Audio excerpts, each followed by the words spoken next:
Coming up on the Q30 Newscast, a local hotspot for Quinnipiac students has been raided. What will the future of the nightclub be? The Hamden Town water is discolored. Find out what the water authority is doing to help out in the case. And there's new seating on the quad thanks to the Student Government Association. All that and much more coming up on Q30 Newscast.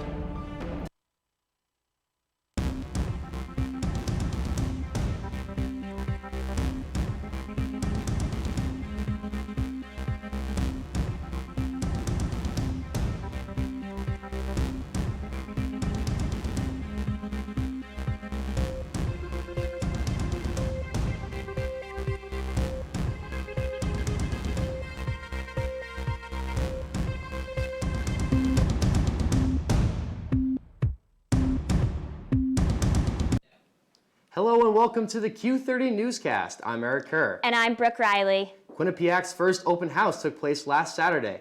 The university took a different approach towards how the event was run in comparison to previous open house events. Quinnipiac Vice President for Enrollment Management, Eric Sykes, states his goals for making the open house experience more personal for potential students. About what their students are going to be doing. They can have hands-on, for example, in the studio space at the School of Communication. Having that experience and knowing that that's going to be the kind of facilities that they will have access to, that they'll be using on a regular basis. We want to really personalize it, make connections, and that's really the effort that we're trying to make. Quinnipiac's next open house will take place on Sunday, October 20th. A local nightclub in New Haven was raided by police last Thursday night and arrests were made. Dylan Abad has more. When you think of bright lights and Thursday nights, you're probably thinking about Vanity. Located on 144 Temple Street, it's one of the hottest bars for college students. Featuring names like Rick Ross, DJ Pauly D, and Mac J, Vanity hosts some of the top names in the music industry. But after New Haven police raided the bar last Thursday night, guests fled the scene and many were ticketed for underage drinking. At first, it just seemed like there was a police officer that came in. He was just telling people to shut the music off. And then it was kind of quiet, and then it became a little bit more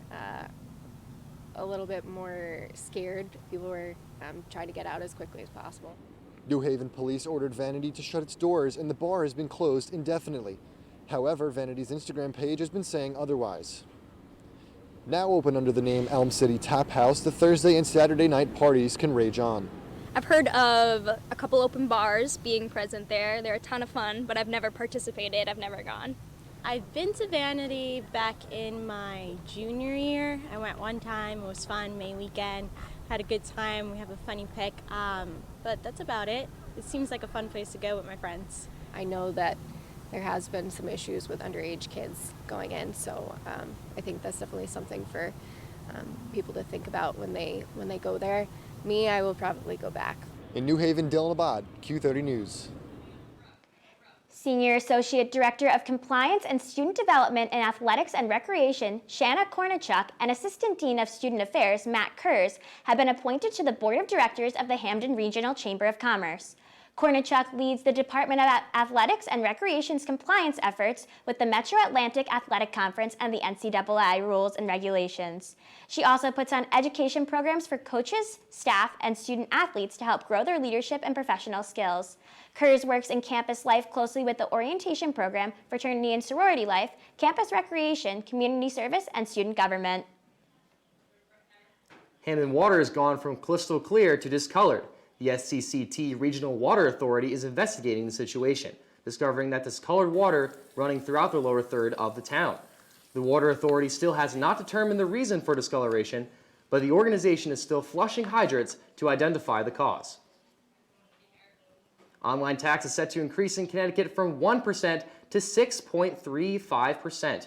The items that will fall into the new digital tax include downloads of music, movies, stock photography, magazines, e-cards, e-books, audiobooks, podcasts, and more. Spotify has already brought awareness to the new tax, sending out an email which says customer payment will be moved up to no more than 96 cents a month, depending upon the subscription. The new tax is set to take place after October 1st. WQUN, a radio station owned by Quinnipiac, closed down last spring. Now a podcasting studio has a home in the School of Communications. Kaylee Heffler has the story. WQUN, a Quinnipiac-owned and operated radio station, officially closed this past June. The station was closed due to a drastic decline in students' interest in radio, but organizations on campus like WQAQ were lucky to get some of their equipment. The process was pretty straightforward. You know, I submitted a typed list to our former advisor, David McGraw, of all the equipment that I thought would help WQAQ if we got the chance to have it in our studios. It was submitted through the university to the office that was in charge of dividing up who got what equipment. And we found out a couple months later that we had been granted some of the equipment that was coming from the old QUN studios. Bob believes WQAQ gaining this equipment is going to help them become even more of a professional environment for students to learn. We, over the last few years, have been trying to really get the best technology, the best software that we can to make our station a training ground for some of the future radio professionals going out into the world. So we have software in our computers that is right up there with the iHearts and the Entercoms and the professional radio stations around the country. WQUN closing is not a total loss for radio lovers here at Quinnipiac. The School of Communications is opening a brand new podcasting center, and WQAQ gaining new equipment will help enhance their organization. The podcast studio came about after the closing of WQUN, and it's a way to more tie in what's going on here in the School of Communications in terms of teaching. The podcast studio will be another learning environment for students and faculty. It's more focused on the learning environment and making sure that students are involved in producing radio audio content. For Q30 News, Kaylee Heffler. A major and minor fair took place in the Piazza today. Faculty assisted students who might be struggling with what they should declare their major or minor to be. Resources were available for students, and representatives from each school were there to talk with them about their goals and interests. There is new seating available for the Quinnipiac community outside of the Student Center. There are picnic tables with chairs attached to them on the sidewalks along the quad. The tables have navy umbrellas branded with the Quinnipiac logo as well. This was an initiative by the Student Government Association. I think that this was kind of the first step in the process, and ultimately our goal is to make the quad a more inviting place, because right now you might get scolded if you just walk across the grass. But our goal is to have more people out there playing long games, whether it's have some chairs and blankets out there, using it as just a space for the entire community. Eric, I know I'll be enjoying the seating while the weather's still nice out too. For sure, Brooke, I will as well. So Relay for Life made its way to Hamden last weekend. The Quinnipiac community came together to raise awareness of cancer. Carrie Golden has more.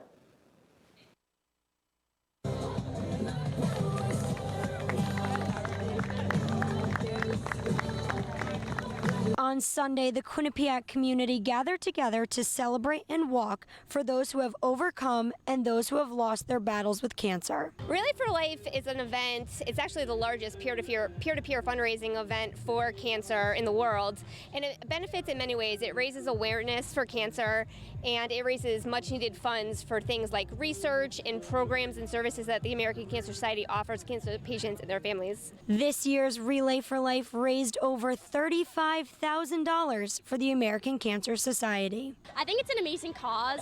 The unfortunate truth of the matter is that pretty much everyone knows someone who has battled cancer, and I think it's something that everyone can really relate to. The 2019 Relay for Life kicked off right here on the quad, starting with a remembrance lap for someone very special in the Quinnipiac community. Leonda Da Silva was a beloved worker to students and in January passed away from stage 4 breast cancer. That was really impactful. I mean, she was someone that a lot of us saw every single day in the CAF, and she was such a positive person. The day concluded with a luminaria lighting ceremony to remember those who have passed and those who continue to fight cancer. We're going to fight until we find a cure. We're going to raise the funds needed so that the next generation won't have to deal with this horrible disease. From Quinnipiac, Carrie Golden, Q30 News. When we come back, we have information on what Quinnipiac is doing to promote health and wellness. Plus, it's time to register to vote. Quinnipiac hosted its own event in regards to polling in the 2020 election, with yesterday being National Voters Registration Day. The first official day of fall was on Monday, but let's see how long these summer temperatures stick around. I'll have your full 7-day forecast coming up.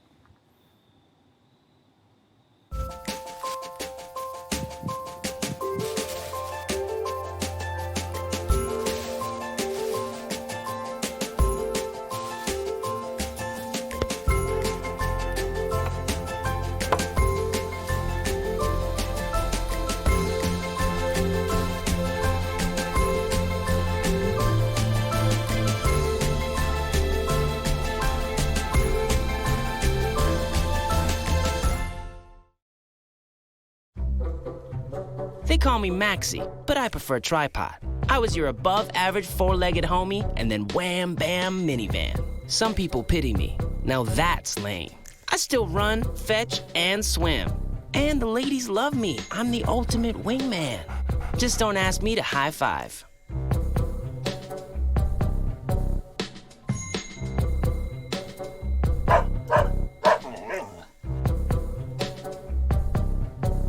I'm Jenny Garth, and as a mother of 3, I know kids worry about a lot of things. Getting enough food to eat shouldn't be one of them. But here in America, that is a real worry for 1 in 5 children. This is unacceptable, and something Feeding America is working to solve. Through a nationwide network of food banks, Feeding America serves virtually every community in the United States, including yours. See how you can help your community. Visit feedingamerica.org. Together, we can solve hunger. Together, we're Feeding America. There was an old woman who lived in a shoe.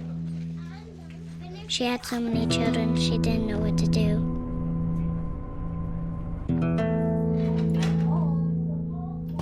She gave them some broth without any bread and kissed them all soundly and put them to bed. Hunger is a story we can end.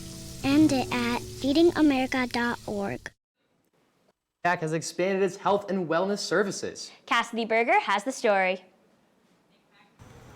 Students can now access counseling services on all 3 campuses at Quinnipiac. In previous years, counseling services were housed at the Rocky Top Student Center on York Hill. Yeah, we have a lot of wonderful mental health services. So we do have counseling services. We're proud to say that we have counseling offices on all 3 campuses, which is wonderful, especially for the students that are receiving their school courses over in North Haven to be able to accommodate their schedules. We have a wonderful event coming up called Fresh Check Day on October 7th. And it's sort of like this fun carnival mental health awareness day that we have about 10 to 11 or so booths to talk about various topics. A new senator position in SGA connects students to health, wellness, and accessibility services. These services are set to expand under President Olian's strategic plan. For the Student Health and Wellness Center strategic plan, I think President Olian's going to do a great job by increasing the mental health and the physical health of students on campus. So one of the strategic plan things she wants to do is she wants to increase like counseling services and create a new health center. So one of my initiatives is I'm trying to create like a pop-up meditation space, and hopefully in the future it could be in the long-term facility so students could just have a space to like relax. And I know for the recreational center, so now our recreational center is more athletics, so like gym, like fitness, elliptical. And in the future, I know she wants to create more of a recreational space where students can just hang out with their friends, like outside of academic studies. Stay tuned for more information on Fresh Check Day and for other programs being offered by the Office of Health and Wellness. For Q30 News, I'm Cassidy Berger. Quinnipiac Public Safety has released its annual security and fire safety reports. The report covers all security and fire incidents in places that students live owned by the university. There is a report for both the Mount Carmel and York Hill campuses, and another one for the North Haven campus area. Clery Compliance Officer and Investigator Caroline Keith said, quote, "The annual security and fire safety report is required by law to be published by October 1st each year. Statistics need to be entered into the Campus Safety and Security Data website by the second week of October each year." Quinnipiac provided the data on Friday, September 20th. These reports are available on the Quinnipiac website, and hard copies can be picked up in the public safety offices on the Mount Carmel and North Haven campuses. Residential life programming on the York Hill campus has changed this year. Director of Residential Life Mark DeVilvis said in a statement to Q30 News, quote, "The residential staff at York Hill have been working hard to host programs that emphasize the vibrant and active community at York Hill while also weaving in educational components. Our focus is on building community spirit and providing students with opportunities to meet and get to know their fellow residents," end quote. Quinnipiac no longer owns housing at the Flats Apartments in North Haven. Associate Vice President for Public Relations John Morgan said in a statement to Q30 News, quote, "Quinnipiac students can still live at the Flats. After 3 productive years, the university returned management of the Flats back to the owners of the property earlier this year," end quote. If you want to spend your night in the City Lights, then look to QU Dining City Lights dinner event. City Lights is a free gourmet dinner set to take place this Friday night at Cafe Q. The event will run from 5 to 7 p.m. and all food will be provided by Quinnipiac Dining. If you're looking to save some money in that meal plan, this is a great opportunity to take advantage of. Students will march in New Haven tomorrow encouraging adult education. With 1 out of 10 people in Connecticut not graduated from high school, the No Excuses March for Education movement hopes to influence adults to go back to school and receive their diploma. This march will be hosted by the New Haven Adult and Continuing Education Center. It will begin at 9 a.m. at New Haven Green with a rally and community resource fair. The event is currently set to end around 2:30 p.m. The Office of Community Service hosted an all-expense paid-for trip to New York City this past Saturday. The trip included a walking tour that allowed participants to explore the history, organizations, and individuals that played an important role in modern-day gay civil rights movement. The tour included a visit to Stonewall Bar, a visit to a museum and community center, and Greenwich Village. A lot of us are coming from different backgrounds, and you can't always understand what other people are going through or where they come from. And by having these initiatives, people have an opening to understand more. Director of the Quinnipiac University Poll, Dr. Douglas Schwartz, hosted an event called Polling and the 2020 Election yesterday. He discussed topics such as what voters think about candidates and issues for the 2020 race for presidency. Schwartz also touched on younger voters' role in deciding the outcome. The entire Quinnipiac community was invited to come participate in the event.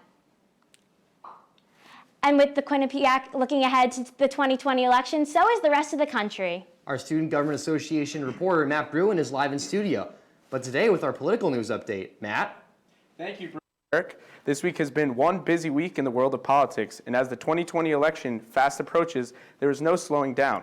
Yesterday, President Trump spoke at the United Nations 47th General Assembly. During his speech, the president emphasized his America First agenda while highlighting problems with illegal immigration and the issues surrounding ongoing wars. The president said, quote, "The United States does not seek conflict with any other nation.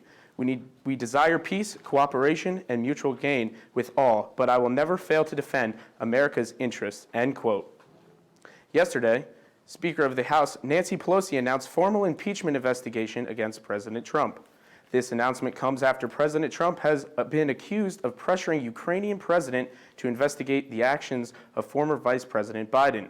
Pelosi believes that during a phone call with Ukrainian President Trump threatened to hold military funding from Ukraine if they didn't investigate Biden's situation. This morning, the White House released a full transcript of the president's phone call. In the transcript, the president talked about Biden's situation, but earlier today, Trump emphasized that his call was, quote, "a perfect call," end quote. President Trump referred to this new impeachment push as a witch hunt. And finally, with the new Democratic debate planned to be held in October, the DNC has decided to allow 12 candidates to take the stage. The fourth debate will be held at Ottenbein University on October 15th, and the debates will be hosted by CNN and the New York Times. The DNC has also said that they may split up the debates into 2 nights due to the amount of candidates that have qualified. According to the polls, Biden and Massachusetts Senator Elizabeth Warren are the 2 Democratic frontrunners. That is all I have for this week's political update. Back to you at the desk. Thanks, Matt. When we come back, Jack Main joins us with this week's upcoming forecast. Plus, Cassidy Berger joins us with information regarding the United Nations Climate Summit and more in this week's national news segment. Don't go anywhere. They call me Maxie, but I prefer tripod. I was your above-average 4-legged homie, and then wham, bam, minivan. Some people pity me. Now that's lame. I still run, fetch, and swim. And the ladies love me. I'm the ultimate wingman.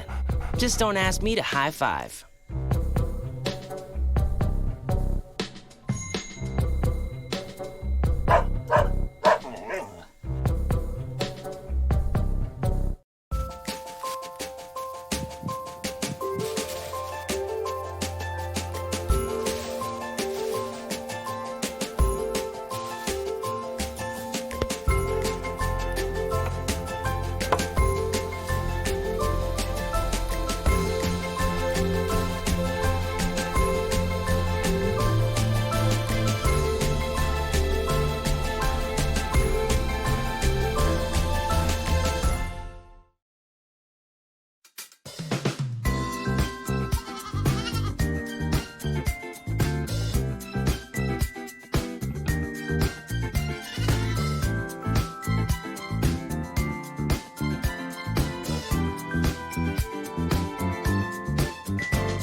Eric, but it sure doesn't feel like it. It's been nice out here. Yeah, I know, Brooke. It's been like 60s and 70 degrees out here like the end of September. Like, what's going on? Yeah, It's crazy. can't complain. So I hope it stays that way because it's really nice out. But anyway, Jack Main is out on the quad right now to tell us more about the week's weather ahead. Jack? Thanks, guys. Even though it is the season of changing colors with the trees and the foliage going, let's go ahead and take a look at some of our temperatures for the week. Let's go ahead and start off by looking at the Nutmeg State here. We got a list of our temperatures right up here. It's very comfortable right now, 55 degrees in Hartford. Our friends over down in at the Coast Guard Academy have a nice cool 60 degrees tonight. New Haven has down there at 57. Danbury has 53. Torrington is sitting at 55, and Norwich is sitting at 53. Let's go ahead and take a look at your weekend ahead. I know all the Bobcats are super excited for that. For tomorrow, a chance of showers and a slight chance of thunderstorms with a high in the mid-50s to low 50s. On Friday, it's supposed to be a gorgeous day, high in the low 60s, and the low is going to be in the 50s as well. On Saturday, a chance for showers, maybe even a passing thunder shower as well, with your high ranging in the mid-60s. On Sunday, supposed to be another gorgeous day, high at 61. And to wrap up the weekend on Monday, high of 66 and a low of 46 with a chance of showers on Monday. And then Tuesday, back to this kind of fall season, we're looking at a high of 66 and a low of 45. For your weather here on Q30 Sports, I'm Jack Main. Back to you guys at the desk. The United Nations hosted its climate summit yesterday, and activists are looking to make changes. That's right, Brooke. Cassidy Berger is here to share that and more in this week's National News Report. Cassidy? Hi guys, I'll have your national news update after this break.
There are amazing things to discover in the forest. Toothless, time to go!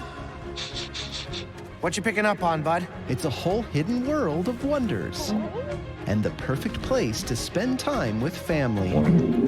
What better place to let your imagination soar?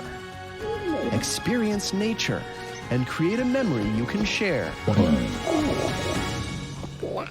Visit discovertheforest.org to find a forest or park near you.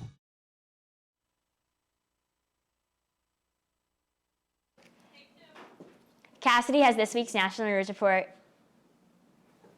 Thanks, Brooke and Eric. In this week's national news, 16-year-old climate change activist Greta Thunberg has been gaining widespread national attention. Thunberg spoke to the United Nations Climate Action Summit on Tuesday, where she stated, quote, "You all come to us young people for hope. How dare you? You have stolen my dreams and my childhood with your empty words, and yet I'm one of the lucky ones. People are suffering, people are dying, entire ecosystems are collapsing," end quote. Climate change activists also made headlines this week by blocking major streets in Washington, D.C. during Monday morning's rush hour. Walmart has announced that it will stop the sale of electronic cigarettes. The chain wrote in an internal memo, quote, "Given the growing federal, state, and local regularity, complexity, and uncertainty regarding e-cigarettes, we plan to discontinue the sale of electronic nicotine delivery products," end quote. The decision comes from the current epidemic of vaping-related respiratory illnesses. The American Lung Association released a statement on this issue stating, quote, "E-cigarettes are not safe," end quote. However, the American Cancer Society said that, quote, "E-cigarettes are considerably less harmful to adults than regular cigarettes," end quote. And just 2 years after Hurricane Maria hit the island of Puerto Rico, The island is preparing for another tropical storm. Tropical Storm Karen is expected to bring an estimated 3 to 6 inches of rain to the island. The storm already brought flash floods, heavy rains, and 45-mile-per-hour winds to Puerto Rico and the U.S. Virgin Islands. The storm is expected to change path and hit the Bahamas and Florida by Sunday. This storm will likely impact areas affected by Hurricane Dorian less than a month ago. While Florida was largely unaffected by Hurricane Dorian, officials warned that residents should track Tropical Storm Karen. That's all I got for the national news update. Back to you guys at the desk. Thanks, Cassidy. Tom Krasnowski is joining us for sports really soon. Eric, I know you're a big sports guy. What can you tell us is going on? Well, I mean, you know, the weather's been kind of funky with sports, but certainly the season hasn't been. All the sports are still taking place at the right time. Women's soccer is doing really well right now. First place and top of the MAC conference, or second place, I believe. So they're doing really well over there. Men's soccer is also doing well as well. And I'm the women's volleyball beat reporter. Fortunately, they're starting out 0-2, but hopefully it looks to rebound within the next couple days. Awesome. Well, Tom Krasnowski joins us here in the studio. Tom? Like you guys said, Eric, Brooke, the Quinnipiac fall sports teams, they wrapped up a busy week. Most teams on campus have opened up conference play, the most important time of the season. Let's start off with the women's soccer team. Like you said, a squad that has exceeded expectations so far this year. Projected to finish second, they're currently first in the MAC, and they opened their MAC schedule with a road match in Buffalo at Canisius College. Freshman goalie Megan Phillips got the start over senior Olivia Myshevsky as head coach Dave Clark rolled at the hot hand. Check out some of those key stops, including this one, where she charged out and stopped the breakaway. The real star of the game is midfielder Selena Salas. 2 goals in this game, including that one to the left of the goalie, and one more coming up soon. This time she beats the goalie to the right. 2 goals for Salas. Quinnipiac wins it 3-0. Although the men's team doesn't begin conference play until later this week, they got one more tune-up, I should say, Friday against Central Connecticut State. Most of the team's offense this year has come from senior Eamon Whalen, but the Bobcats did something impressive on Friday. They won 4-1 thanks to goals from 4 different players, and none of them were Whalen. Auriac Villa got things going with this snipe, and Tomas Fekula doubled things up with this ripper top shelf where Mama hides the cookies. Simon Hillinger put the nail in the coffin with this impressive effort. Watch him bounce the ball off his chest and pass the goalie. Quinnipiac won that one 4-1. A pair of women's teams opened up their conference slates last week, but are looking for better results. The volleyball team faced 2 MAC foes in upstate New York over the weekend, but dropped sets to Siena and Marist by a combined score of 6-3. Meanwhile, the field hockey team dropped a tough one to top 5 national program UConn 5-0, but bounced back against non-conference foe Vermont, winning 1-0. Finally, let's shout out some Bobcat alumni who are making waves in the NHL. 10 former Bobcats are currently in an NHL training camp, including 4 players from last year's team: Chase Prisky, Brandon Fortunato, Andrew Shortridge, and Brogan Rafferty. It's the most NHL reps in QU history. That's all for sports. Back to you guys at the desk. Thanks, Tom. Well, Brooke, it's sad to say that my time here as a first-time anchor here in Q30 Newscast is coming to a close. Yeah, that's right, Eric. It's always good to have you here, so be sure to come on back with us. But be sure to follow us on Twitter and like us on Facebook at Q30 News and stay up to date with all of our content at Q30TV.com. For my co-anchor, Brooke Riley, the producers and everyone behind the scenes, and myself, Eric Kerr, have a great night and a better tomorrow.